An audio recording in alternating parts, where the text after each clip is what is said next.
دی تو اللہ پاک ان سے کہہ رہے ہیں کہ آپ دیکھ لو کہ جو اللہ کے کلام کو بدل سکتے ہیں تو وہ لوگ کیسے دین میں داخل ہو سکتے ہیں، لہٰذا آپ پریشان نہ ہوں۔ انہوں نے اللہ کے کلام کو بدل ڈالا اور ان سے امید نہ رکھیں کہ یہ ایمان لائیں گے، یعنی کچھ ایسے تھے جو آخر تک مسلمان نہیں ہوئے تھے، ان کے بارے میں اللہ پاک بیان فرما رہے ہیں۔ پھر اللہ پاک یہ فرما رہے ہیں کہ کچھ غلطیاں ایسی ہوتی ہیں جو بندہ جان بوجھ کر نہیں کرتا، انجانے میں اس سے ہو جاتی ہیں، وہ بچنے کی کوشش کرتا ہے، پھر بھی اس سے وہ گناہ ہو جاتا ہے، پھر وہ توبہ کرتا ہے، اللہ سے معافی مانگتا ہے تو اللہ تبارک و تعالیٰ معاف کر دیتے ہیں۔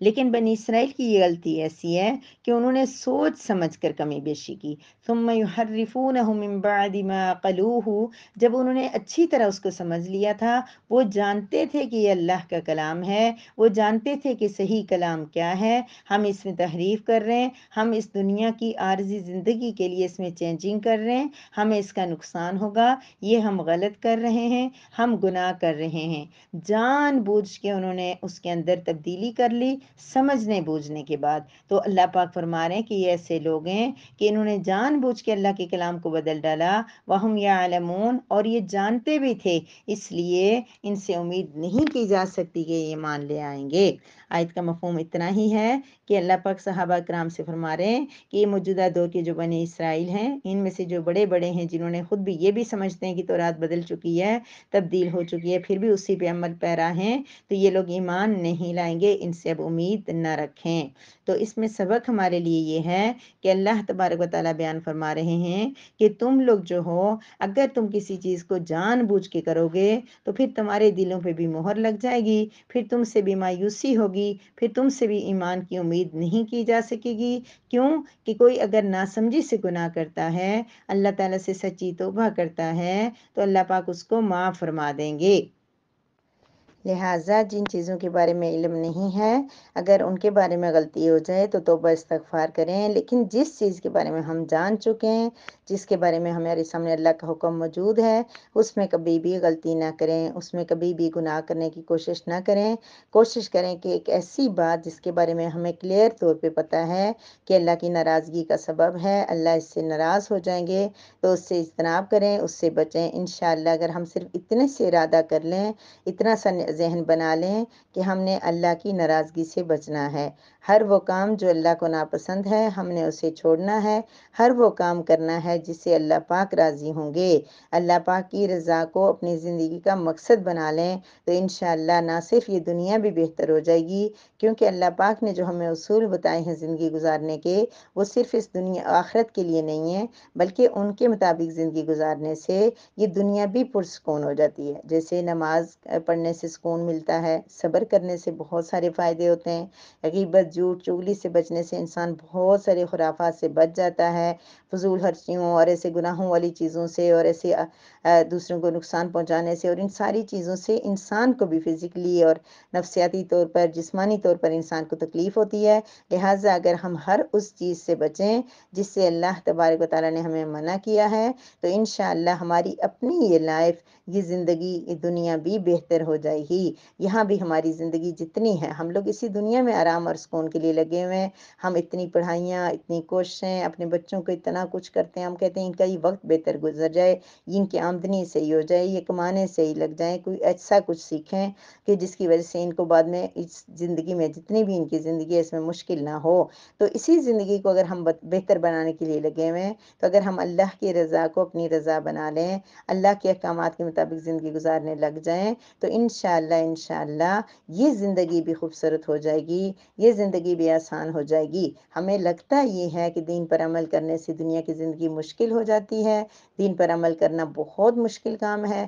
اس سے ہمیں بڑے نقصان ہوتے ہیں، لیکن میری پیاری بہنوں آپ خود دیکھیں گی کہ دین میں جب انسان آ جاتا ہے تو انسان کی زندگی میں سکون آ جاتا ہے۔ جب اس کو کوئی نقصان ہوتا ہے تب بھی وہ یہ سوچتا ہے کہ میری اللہ کی اس میں رضا تھی، میرے اللہ کی طرف سے آیا ہے، تو مشکل سے مشکل وقت کو جھیلنا اس کے لیے آسان ہو جاتا ہے۔ اسی طرح سے جب کوئی خوشی ملتی ہے تو جب وہ یہ سوچتا ہے کہ میرے رب نے مجھے دی ہے، میں اس کا شکر ادا کروں، تو شکر ادا کرنے سے اس کی نعمت دگنی ہو جاتی ہے، اس کو دوبارہ ملتی ہے، پھر اس کو سکون ہی سکون ملتا ہے۔ اللہ تبارک و تعالی ہمیں کہنے سننے سے زیادہ عمل کی توفیق عطا فرمائے۔ وآخر دعوانا ان الحمد للہ رب العالمین۔